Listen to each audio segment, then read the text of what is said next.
the beach.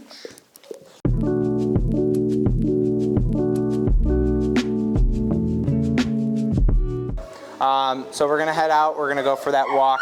We're basically gonna do kind of the same route that we did last time. Just go to the park and take our time walking around as much as we need to, and hopefully we can kind of work on some of those distractions. Okay, so go ahead, put a minute down. Go ahead and just put a minute down. But the kids mainly were just egging him on and barking at him. Again, not something we would like him to ignore it and keep going by it, but it's obviously a high stimulated situation. If you think you're good, you can keep walking. Good. And that's something too, if it's ever like you need to put him in a down to kind of like peek around the corner or something, you could do that too. Oh. It's all right, yep. So again, like all of this is fine. Like he's actually doing really good with staying in that space. And that's another thing too that like we were kind of working on as well. If you feel like he's kind of choosing the pace at what you're walking with, go ahead and just kind of stop, right? Because again, it is him following you, right? So if it's something you do catch yourself doing that, right? Absolutely, you can go ahead and stop because it's up to him to go ahead and fix himself right back, right? So if he doesn't, he keeps kind of going and he reaches that point of being able to get that correction, go ahead and do so, right? He doesn't have to be eyes on you 24/7, but he needs to be aware of where you are and what you're doing, right? And not just kind of taking control of the walk and just doing what he wants, you know? Give him a second. Perfect. Cool. And then same thing like we were kind of doing before. Anytime that attention comes off, go ahead and reward. Wait again. Good. Perfect. So I don't know if he told you about this, but that's what we're rewarding. Anytime, just even that second that he looks away, we're on a reward. Cool. And we'll give him another second. I think there's someone else walking the other way. Perfect.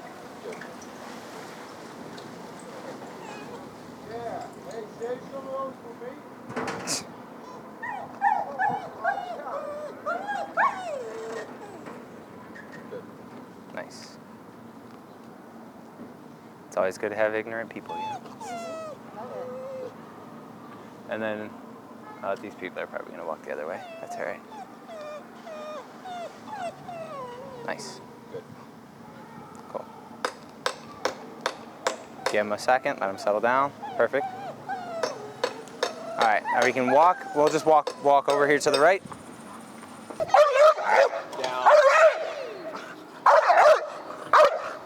Down. Yep. Just keep trying to communicate. You're good. Down. There you go. Perfect. Good. Always something new. Yeah. All the people yelling at him today. Yeah. He's like, he yells at me all the time. You would think like people aren't stupid. Yeah. You would think like, oh, if it's like a little like happy puppy that clearly isn't barking at you, that maybe like you would like baby talk a little bit more, but like clearly he's going through something. Just do your thing. Just keep walking. You know? No, that's like the third time this week that's happened. Right. Like why is it him that people are like, oh yeah, let's just talk to him. Like, he's clearly fine. Yeah. He can talk to him. He's clearly not anxious or anything. So we're gonna let him kind of look at this guy too. I will say there's a lot more people out than I was imagining too, so that's good. Good. No, that was good. Did you go up on your levels? No. Okay.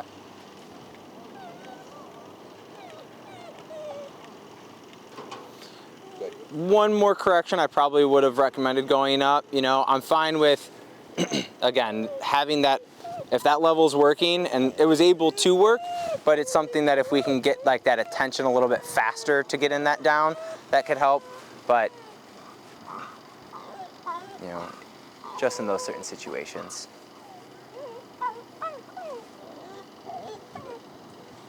Nice. All right.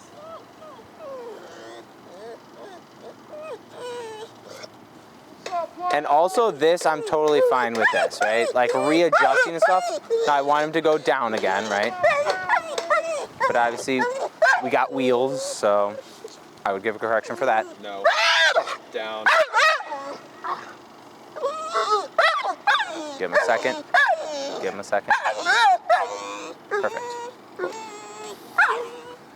Now, obviously, especially with the wheels and stuff, that intensified it as well, you know. And what I was saying is, like, I'm fine with him readjusting, you know, if he's really focused on it. You could see he was still, like, trying to stay down, but he was kind of, like, just shifting his body and stuff. Again, that's totally fine. Just when he commits to getting up, that's when I'm giving that correction, right? I will give you a little wiggle room up into a certain point.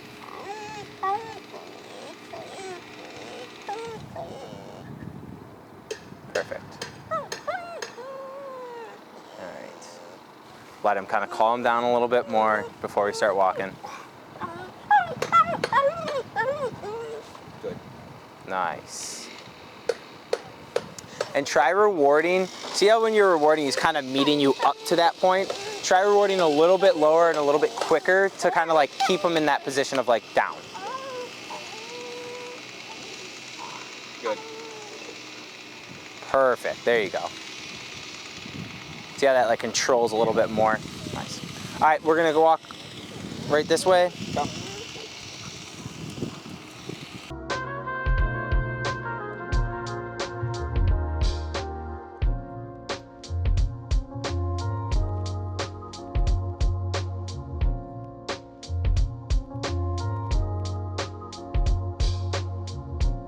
Don't want it to become a routine though, where it's like he kind of picks and chooses when he wants to get that treat, right? Because now it seems like he's kind of like, he's doing good. He's like, oh, well, I guess I'll stop and get a treat real quick, you know? And then he kind of comes back, gets it.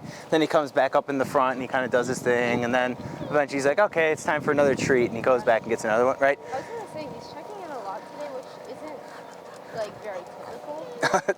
Well, I mean, it's good. yeah, no, that's very good. And that could just be, that could be because of the few corrections that he's already gotten. Maybe he's just trying to tune in a little bit more. You know, he doesn't want any more corrections. We got some people up here, so we're gonna go maybe up to like this orange post again and kind of see where these people are coming or going.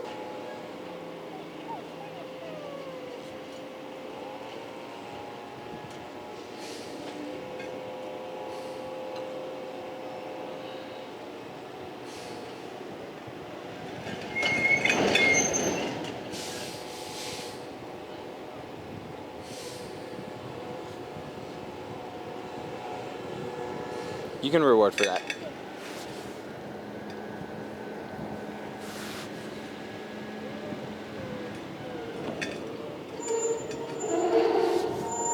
Let's actually hold on. We'll let this work through this guy.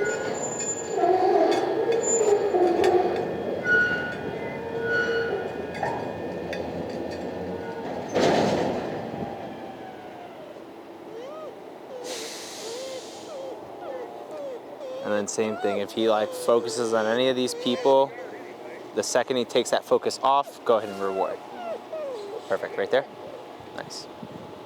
Is there a better way while we're walking to hand him treats? Because I call it alligator mouth, and he just swallows. Yep.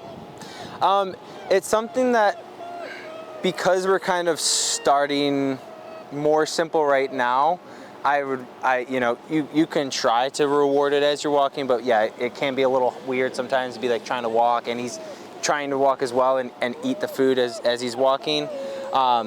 It might be easier for it something where maybe you just might have to just stop walking. Okay. And that could also be like a double check where it's like he walks by someone and does really good, or walks by the squirrels and does really good. And so when you stop, he stops too. So we're kind of double rewarding for two different things, right? For not reacting, as well as when I stop, they actually stop too, right?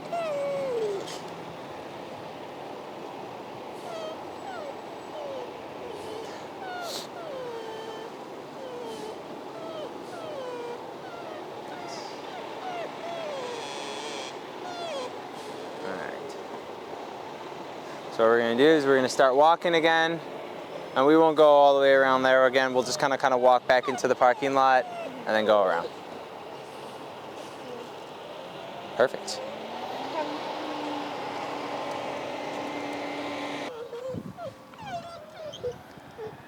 Nice. Same thing. Anytime, the second he takes that focus off, good. Nice.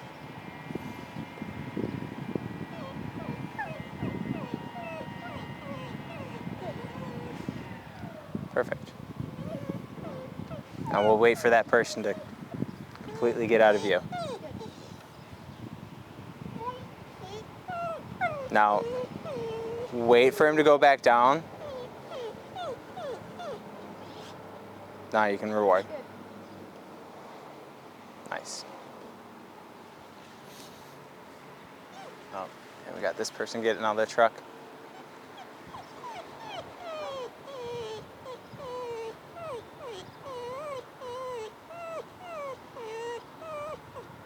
Right now, having success is the most important thing, right?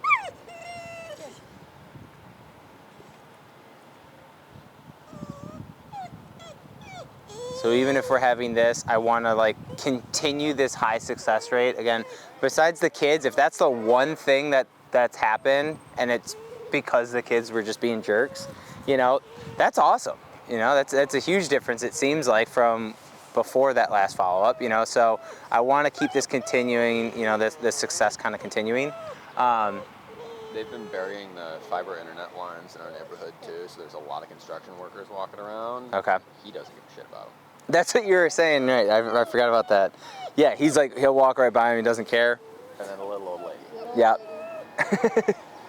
He wants to go after. And so that's something, and again, you're not always going to be able to see people from this far away. I understand that, you know, so just try to do your best with it, you know. But again, it's really important that we keep this success kind of high. Even if it seems like we're going really slow with things, we kind of need to go at his pace right now, right? You know, to knock down those big barriers later, we're going to Edgewater, like I said, going to Home Depot or something where that's clearly going to be a very intense thing. I want to set him up with as much success as possible before we get there, so that when he's faced with that stuff, he's got all this like positive, rewarding, everything going on in his mindset first. So walking in, it's not as intense, you know.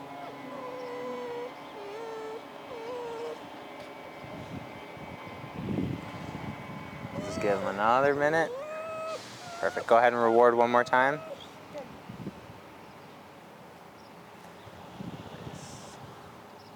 All right, and then we can keep walking. Just let him work.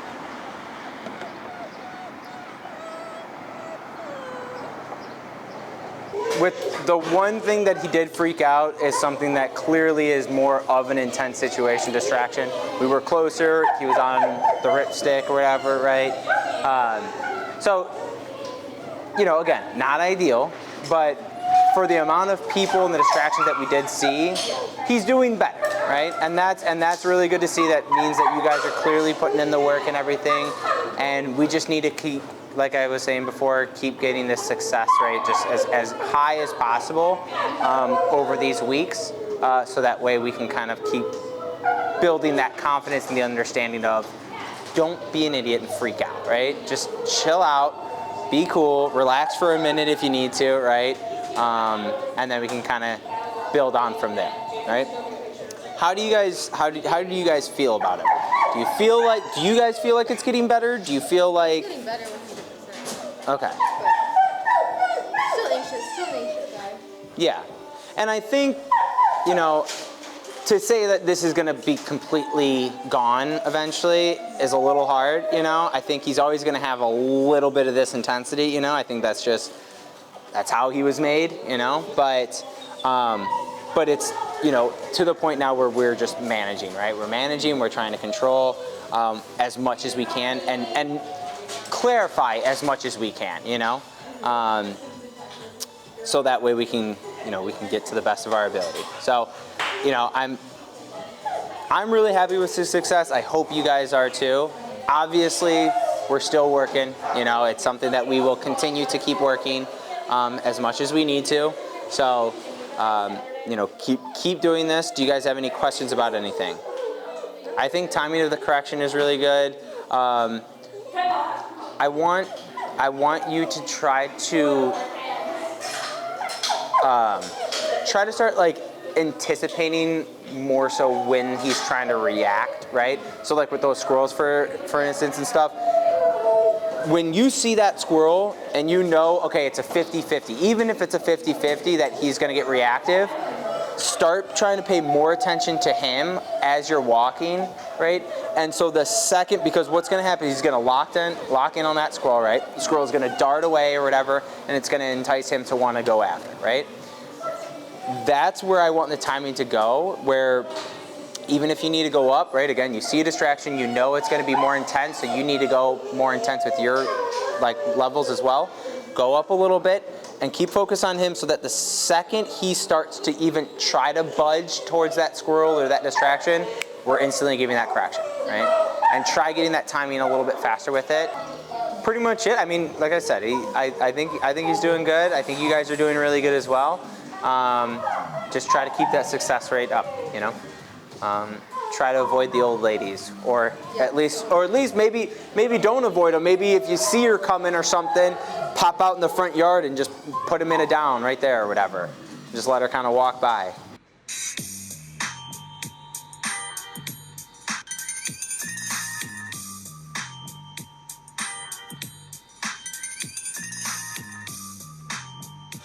This is my friend Thanos. He's came here for the board and train because he is just super, super anxious, and he's kind of used that anxiety to turn it into more of this fear, aggression, or reactivity to a whole new level where even simply clicking the collars on him, putting a leash on him, trying to put a muzzle on him, all of those relatively simple stuff would set him off and make him really nervous to the point where he would nip and bite whoever was trying to do that. So the first thing that we've done with getting him in is obviously getting him comfortable with the facility, comfortable with me, as well as the other coworkers here.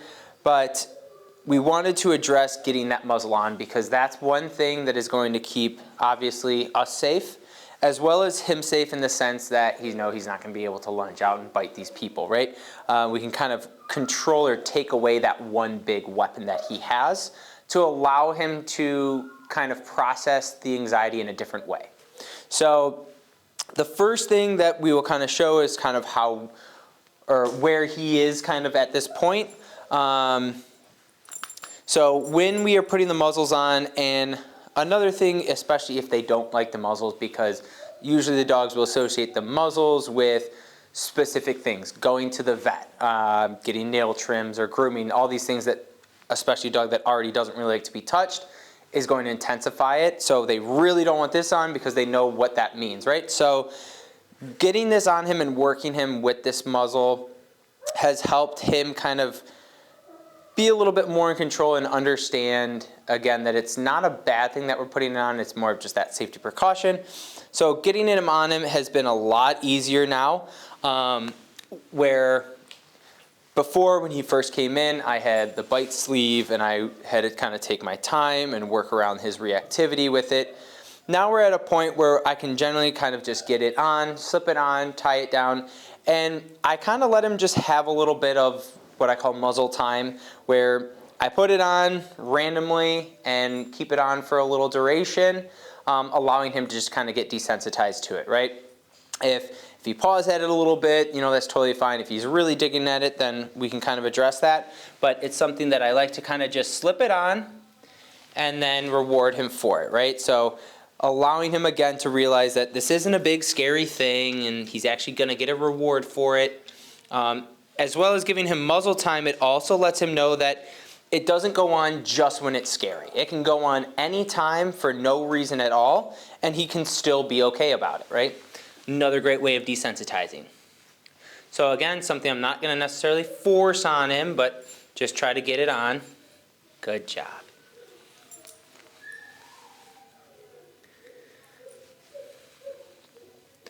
Then once I get it nice and snug, Good. Try to reward him again. Here you go.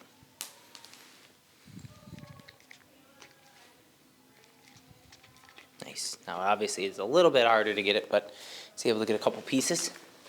And then just kind of let him hang out. Now, Thanos is a little bit more unique with his level of anxiety and that aggression that's come from it.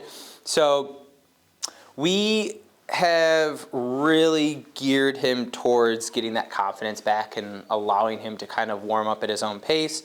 So that's why we are still working on the leash pressure and everything, so that we don't make him any more uncomfortable than he already is. You can even see just having this muzzle on how much more like still and tense he kind of is, right?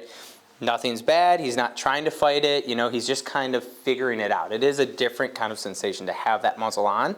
But again, just trying to desensitize him, getting him in more of a comfortable state of mind with that on, So he's not in a command right now. He's totally free to kind of roam and do his own thing. And I kind of let him be that way so that he has that range of motion to kind of walk around and get a better feel for the muzzle.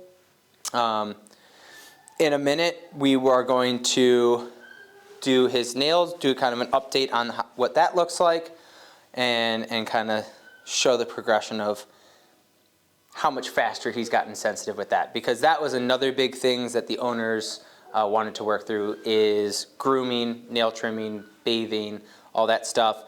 And it just wasn't possible because they couldn't get that muzzle on, and his reactivity, his aggression was just so much that it just became too dangerous to try to work with, right? So now that we've got the muzzle on and we're able to kind of push through that initial fear, we've been able to work on a lot more of that stuff. The bathing, the nail trims, as well as, picking him up to get him in the tub or onto a table at the vet and stuff like that.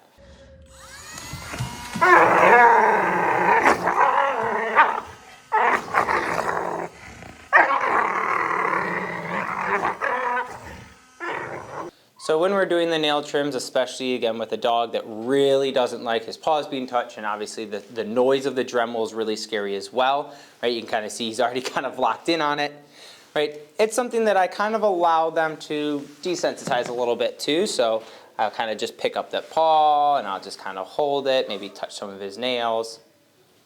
And you can see again, he's not super thrilled, but he's also just kind of hanging out, Good.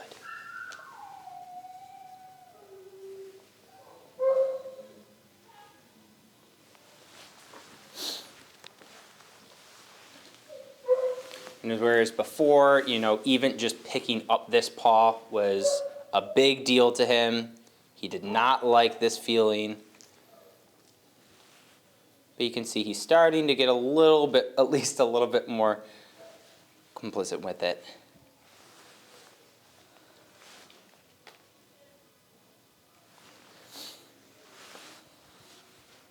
And the big thing always comes when we put the Dremel on.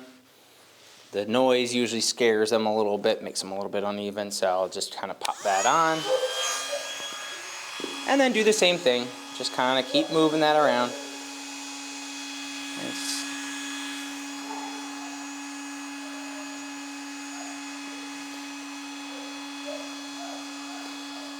And I'm just hoping, that this is kind of all it is. Ideally that would be awesome. If he does lash out or have that aggression stuff, it's simply just that correction, allowing him to know that, there is that threshold of this is okay, but lunging at me and trying to get me to stop isn't going to work, and it's also just going to get you a correction, right? Once I'm ready, then I can just kind of grab this.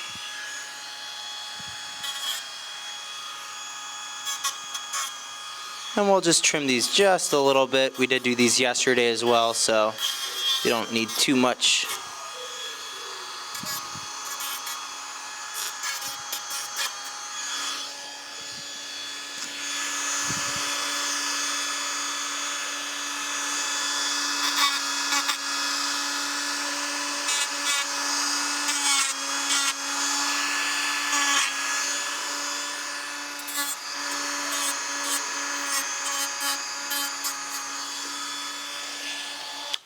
Perfect. And that just shows a little bit of how we've gone, and you know, still have the muzzle on just as that precaution, just in case he still is uncomfortable and does kind of lash out. Again, I'm taking away that option of him being able to actually do something that's going to make me want to stop.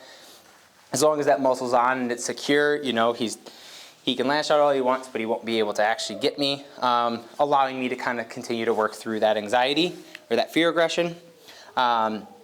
Once we're able to go paw by paw, just taking a little bit break as we go so we don't overwhelm him. You can see, you know, he's actually kind of leaning into me a little bit more, right? And then once we have that success, go ahead and just pop that right off. Tell him good. Good boy. And we can give him a little bit of his kibble as well. Here you go, buddy.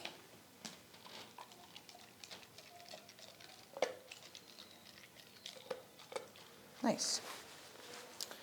Right, so he was definitely a dog that was super anxious coming in here. Definitely wouldn't have been able to do this when he first came in, having him be this comfortable around me, having me messing with his prong and his collars and stuff like that. But you know, we've been able to make those clear lines with him of kind of what's right and what's wrong, and over-exaggerating this reaction that he's having to simple things like putting the collars on or putting the leash on just aren't acceptable. And by doing so, we've been able to kind of get a little bit more of that kind of trust and respect from him as well. So now we've been able to become a little bit more friends, right?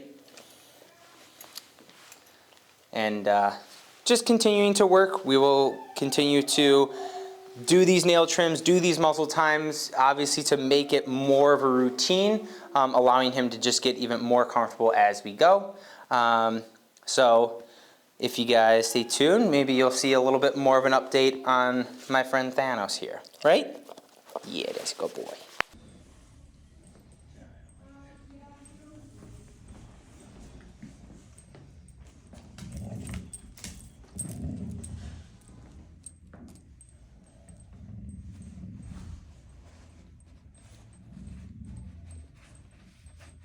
Okay. Perfect.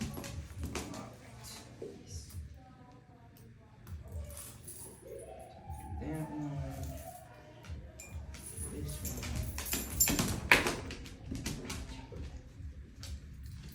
Put these back. Okay.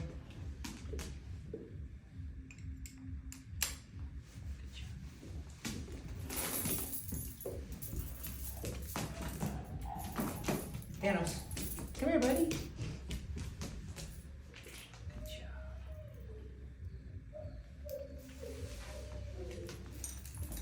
Good boy.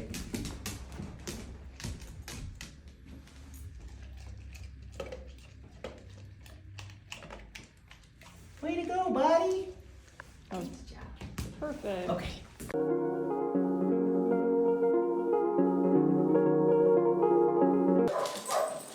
Bud. Look at you. All right. This is Louie. She's also a relatively newer dog of mine. Working on a bed stay, just working the duration right now while we're kind of talking about her a little bit. Louie came here for a couple reasons, but the biggest one being her reactivity, vocalizing towards other dogs and people. And that was something that we were able to obviously address right away, being here with the other dogs around, in the crate, out of the crate, that reactivity that she had towards other dogs. So the first thing we were able to do, or a couple days into it, was get her in a social to kind of see her true reaction to being able to be with the dogs.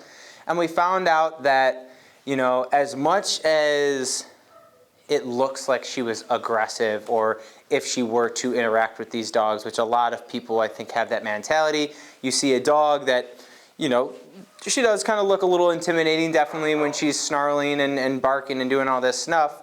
It's something that once she was allowed in and able to actually interact with these dogs, she was awesome. She was super energetic. She's still a very young dog.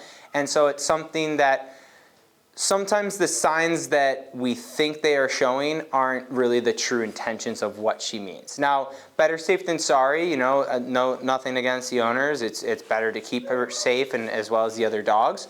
But doing it in a safe situation, knowing the dogs that you're socializing her with, it was something that we were able to do a very positive introduction to that socialization and have a really good success with it. So another thing that I've been working and why I'm having her hold this downstay or this bed stay is for the same purpose of the vocalizing. It's something when she gets really excited or amped up, even just in here working with me, a lot of times she will tend to kind of scream or bark and vocalize a little bit just because of that excitement, right? And so the importance of these durations are really good for her because it's able to kind of calm her down a little bit faster, allowing her to kind of catch her breath and realize, take in more of what's going on around her instead of just that impulse and kind of just jittering around and everything like that. So you can see as she's calming down now, she's been on there just for a minute or so. She's already relaxed. She's obviously not vocalizing, her head's down, ears are more relaxed, right? So it's something that I am working more towards this to be the new norm instead of the jitters and barking and everything like that. So in the socials, we have another clip of her socializing. You can kind of see that interaction, that high energy, the initial kind of coming in, barking and doing all that stuff, right?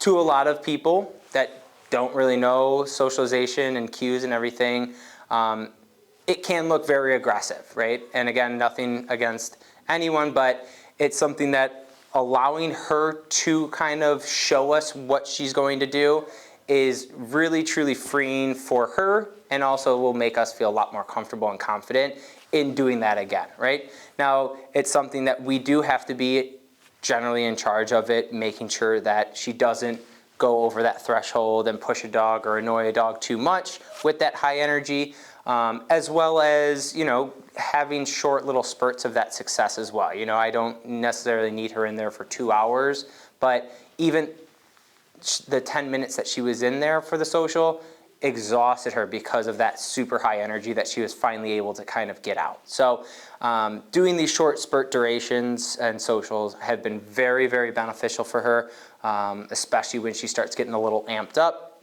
So as well as this duration with her bed stays and her down stays with the commands. So that's where we kind of are at right now with Louie. She obviously still has a couple weeks left, so continue to work her around the distractions, build up that intensity, build up those impulse control around those distractions, other dogs walking, cyclists, everything like that, that might have before gotten her a little amped up where she wants to react. Now we're able to kind of control that a little bit more. Right? Good girl.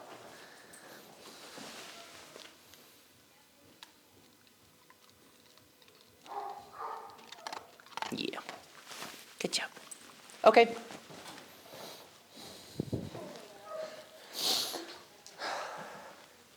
Come here. There you go, girl. Yes. But we still have fun, though. We still have fun, though, right?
Make sure you're really close to the last one. That's good.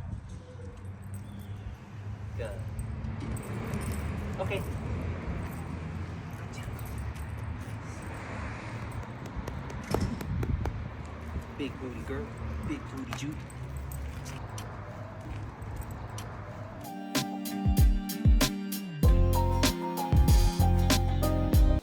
All right, so this is Marlo. Marlo came here with some resource guarding, his food. His owners had some situations where he kind of resource guarded some of his breakfast or his food, as well as just some general fear aggression. So I think that has something to tie kind of into it. So we've been working a lot with laying down the groundwork and starting to implement more of the structure into our commands. In this next week or so, we will start to get him around more of those distractions to kind of work through a little bit of those anxious moments around strangers or dogs. He's been in a few socials already with some of the dogs here, and he's done absolutely great. A little nervous at first, but he was able to kind of pick up on the other dog's cues very quickly. So he was able to kind of join the pack, I guess, in a way, fairly fast. So today we're just going to run through some of his commands, kind of just show where he's at right now, as well as kind of show how we help dogs or work through resource guarding the food with a dog like Marlo. So first thing we're going to do is we're going to just do some bed commands. Marlo, bed. Good. Just let him kind of hang out there. Now we implement the bed commands. A lot of the times it's a super important command, obviously in the house, to work. The main thing is usually guests coming over. Those impulse kind of reactions where the dog wants to go and run to the door and bark and jump and do all this really excited stuff. And or in Marlo's case, if he's really anxious around strangers, prevent some of that fear aggression or reactivity to strangers, new people kind of coming in the house. So this bed command is super important for him so that he can kind of go on there, feel like he's kind of safe in his own little space. He doesn't have to worry about a lot of foot traffic coming by him, a lot of people coming up and messing with him and stuff when he is feeling that anxiety. He's able to kind of just hang out here and kind of calm down on his own time and wait for me to release him. This is super important for him and as well as your guests to keep everyone kind of safe. It's also good for the dog to still be observant of all these noises and smells coming in the house. So instead of kind of putting him in another room where he's not really able to kind of desensitize himself to these people coming in, he's kind of just shut away from it. Sometimes we kind of leave it up to the dog to make those decisions once we determine, okay, you're calmed down, you can open the door, you let him out, you're still letting them have kind of that choice. Whereas here, he's going to be there until people come in, calm down, and I can kind of check him, and he can kind of desensitize to those people. Once he's ready, release him, and then he can kind of do his own thing. So he did a good job. Good boy. And then whenever we're ready, just go ahead and release. Okay. Come on, bud. Yes. Another thing that we've been working on with Marlo is his jumping. He's obviously a very big dog.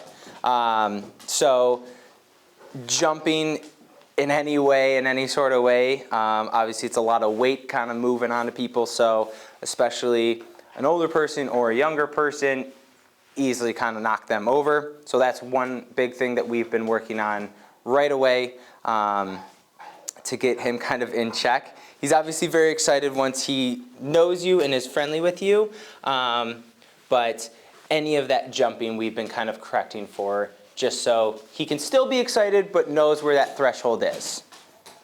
Kind of like that. Yes, good job, bud.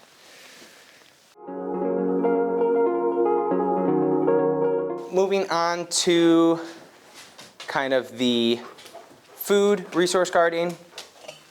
What we kind of do, we have his kind of bowl for the day and just kind of put a little bit in there. What I'll do is I kind of have my e-collar ready. He's obviously very excited. So what I'll do is just kind of put his bowl down And if there's any engagement in the sense of actually going to eat the food, I would then give him a correction. Otherwise, this is totally fine, right? I'm allowing myself to kind of be in a position where I am very much in control of this food. He's at a safe distance where he's kind of waiting for me to release to let him come eat, right? Once I declare it's time for him to start eating or allowing him to eat, I can release, tell him, okay, okay.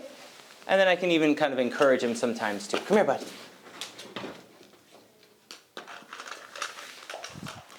And I'll kind of just stand here. I'm not going to try to take the bowl away. I'm not going to try to move it in any way. Because again, I want him to know that me being here is already kind of intense sometimes for certain dogs that are resource guarding their food. So as long as he's cool with this, I'm cool with him allowing to eat. Again, I allowed him to go eat, so I'm going to let him eat all of that food in there. And then once he's done, I'm going to wait for him to kind of disengage from the bowl before I go and pick it up. This is one mistake a lot of people make. The dogs kind of will lift their head up, but they kind of hover over it, and we like to go in and try to swoop the bowl up right away. At that point, they still are guarding it, right? So it's something that I want to wait for him to completely disengage. Good, like that, and then I can go ahead and pick it up, right? So that's one thing that we've also been working on. You can see he's pretty good at it already at this point. He knows where that kind of safe spot is to go to that bed and kind of hang out.